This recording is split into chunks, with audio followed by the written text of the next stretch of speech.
Assalamualaikum warahmatullahi wabarakatuh. Yang terhormat Ketua Umum FKUB Provinsi DKI Jakarta, Direktur Pusat Studi Agama dan Demokrasi, Pusat para Madinah, para alumni Lokalatih, dan pengurus FKUB Provinsi DKI Jakarta, Ibu Bapak peserta dialog dan hadirin yang saya hormati. Atas nama pemerintah Provinsi DKI Jakarta, saya menyambut baik dan menyampaikan apresiasi atas prakarsa Pusat para Madinah dan FKUB DKI Jakarta, serta didukung oleh United Nations Development Program atau UNDP, Restore Project, menyelenggarakan dialog dengan tema memperkuat sinergi antara pemerintah dan tokoh lintas agama dalam mitigasi dampak negatif COVID-19.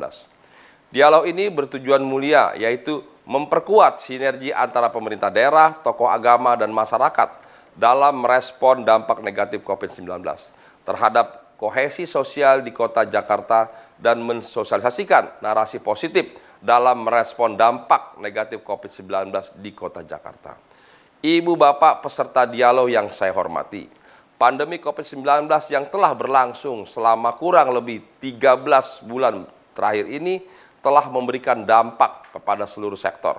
Pandemi COVID-19 adalah krisis yang belum terjadi dan menimbulkan resiko terhadap berbagai aspek, mulai dari hak dan keselamatan anak dan keluarga, sektor kesehatan, pendidikan, sosial ekonomi, sampai pada adanya multitafsir dari keberadaan wabah ini dengan pertanyaan di sebagian kecil masyarakat. Apakah wabah ini benar-benar ada, termasuk kaitannya dengan vaksinasi? Karena itu, saya mengapresiasi sukses pelaksanaan Lokalatih memperkuat kapasitas pemuka agama merespon dampak negatif COVID-19 di Indonesia.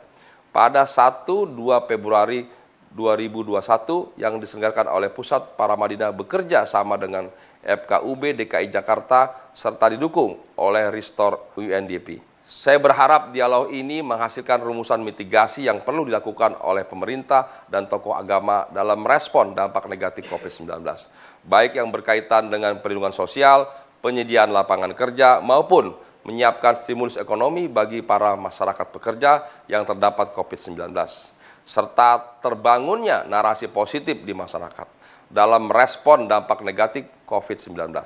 Kami bersyukur kepada Allah Subhanahu wa Ta'ala, Tuhan yang Maha Kuasa, berkat dukungan dan kolaborasi efektif dengan semua pihak, Jakarta dinilai pusat telah keluar dari zona merah COVID-19.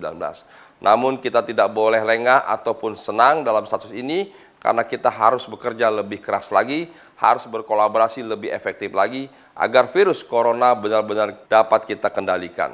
Jangan sampai kita lupa pentingnya protokol kesehatan demi keselamatan masyarakat dan bangsa Indonesia.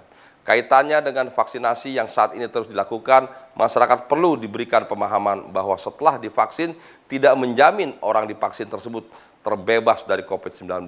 Vaksin tidak dapat 100% melindungi seorang, hanya upaya yang harus dilakukan. Selebihnya tetap harus melakukan protokol kesehatan. Jadi vaksin dibutuhkan dan protokol kesehatan juga dibutuhkan. Ibu Bapak peserta dialog yang saya hormati, tokoh agama adalah panutan yang suaranya didengar oleh para jamaahnya. Karena itu penting bagi kita untuk terus berkolaborasi, memperkuat sinergi antara pemerintah dan tokoh lintas agama dalam mitigasi dampak negatif COVID-19. Peran dan kiprah para tokoh lintas agama sangatlah penting. Demikian yang dapat saya sampaikan. Selamat berdialog, semoga berlangsung lancar dan sukses. Wassalamualaikum warahmatullahi wabarakatuh.